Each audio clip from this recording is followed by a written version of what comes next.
SMX Facts time. We bring in our staff statistician, the king of the calculator, Clinton Fowler. Look, everyone has been talking starts this year, and now you want to start with some data.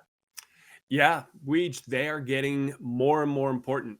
Over the last 3 years, nearly half a position improvement in the start position for the winner. So just shows the importance if you want to go off and win a main event these days. JT, 9 of the 20 race winners this year have come from the first position at the start. Why is it so hard to consistently get a good start? Well, to your point, a lot of these riders are calling it start cross these days because they have picked up on this trend you're talking about. But I think it's a lot to do with the great starts behind the gate, right? Because it's not inconsistent starting. The dirt is not a factor anymore behind there. So everybody's got their electronics dialed in. They know exactly the same process. So I think everybody's really close, which takes some of the margin of error out of the equation. So you've got a lot of guys all going in there together, and the best starters aren't always the best starters anymore. You just don't have these same trends that we've had going back decades. I want to throw something at you, though, JT. So, yeah, it seems like there'll be a trend, and then it'll flip this year. We've had a lot of rain. Everybody's noticed this year. The start always gets it the worst because they can't really put a tarp over it because it's too flat. JT, you're down on the track. Do you think the ruts out of the gate might be more inconsistent this year than previous?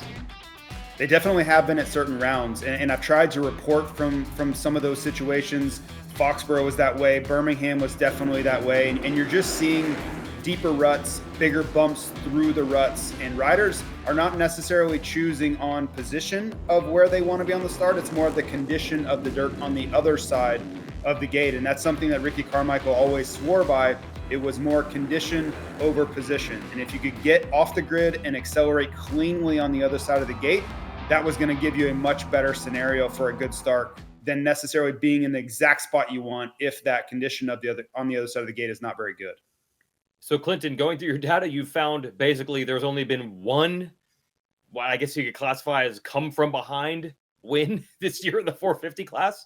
Yeah, and we just kind of tough to call it a come from behind. It was Cooper Webb who started from 8th position in the Seattle race. So only one out of the top. Outside of the top 5. Pretty impressive ride for Webb, obviously, in Seattle. And I'm seeing this more often. You look at last year, Eli Tomac, he averaged 3.7, so 4th place on the start. That was the best in the series. And there was 6 guys that averaged better than 6th place. But this year, I'm seeing that it's harder to consistently get those starts. So the best is Jett Lawrence, but he's averaging 5.4, nearly 2 positions worse than what Eli did last year.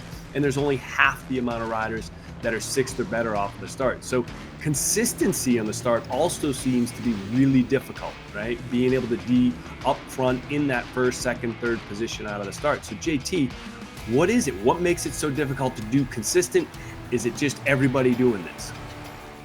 Yeah, I just think everybody's really raised their game. I give a lot of credit to the teams for improving their technology, right? So that's going to bring more consistency to everyone.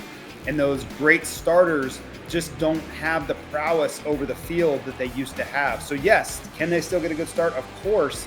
It's just not going to be a given like it would have been in years past because everybody has these same capabilities to get off of that grid and get cleanly across the gate and accelerate together. And then it's just a little bit more of random chance than it used to be. All right, Clinton, let's get into this race specifically at Nashville. JT and I kind of debated. I'm thinking that Jett's taking a go ahead and run as hard as you want. I'll be back here jogging, and then I'll just go by later. JT thinks he just gets into a rhythm, and once he's in a rhythm, it doesn't matter how fast he can go faster. Give me some data on lap times because it was awesome to watch those first couple laps. All 4 contenders, big names, were really pushing hard. It was cool.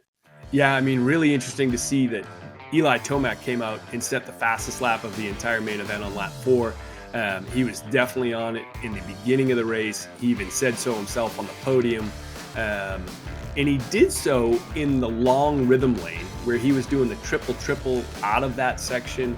That clearly had an advantage early, but they ended up going to the same thing. So I would say if, to your point about jogging versus speed, Eli definitely came out, as well as Kenny, came out and rode really fast. but it was Jett Lawrence that ultimately had the pace through the middle towards the end of the race. And he did so in the sand section where he had over a quarter of a second advantage. Just impressive. You could watch him going through that sand section lap over lap, JT, and just amazing how well he did there.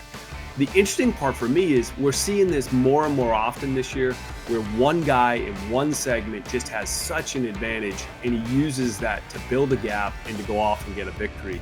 What do you see? Yeah, he was incredible through that sand all day long, and that transferred into the night's racing. And I think part of it's technique. The sand was his strength, and he really leaned into that lap after lap, as you mentioned.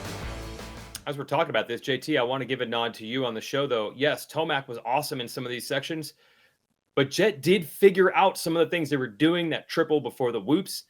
I think, JT, didn't he also start jumping? Or Clinton, you might remember, did he also start eventually jumping the same way Tomac did, getting over that table and tripling through there? Yeah, I mean, through that section, what they ended up both going to was a triple, double, single to the inside.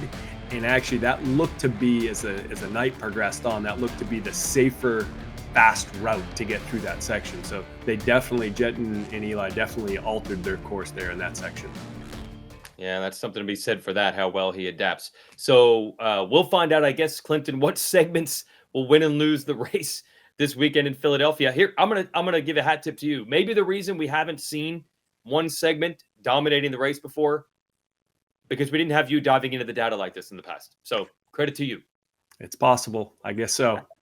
Let's wrap this up. Again, Philadelphia will be a day race. Just want to remind you, 9:30 a.m. Eastern Time Saturday. Race Day Live begins on the SMX Video Pass and Peacock. And 3 o'clock we'll be racing there and also live on NBC. So a great window into the sport. Hi folks, Lee Diffie from NBC Sports here. If you truly enjoyed what you just watched, you can get more news, interviews, and highlights by subscribing to the Motorsports on NBC YouTube page. You can get it all, so go for it.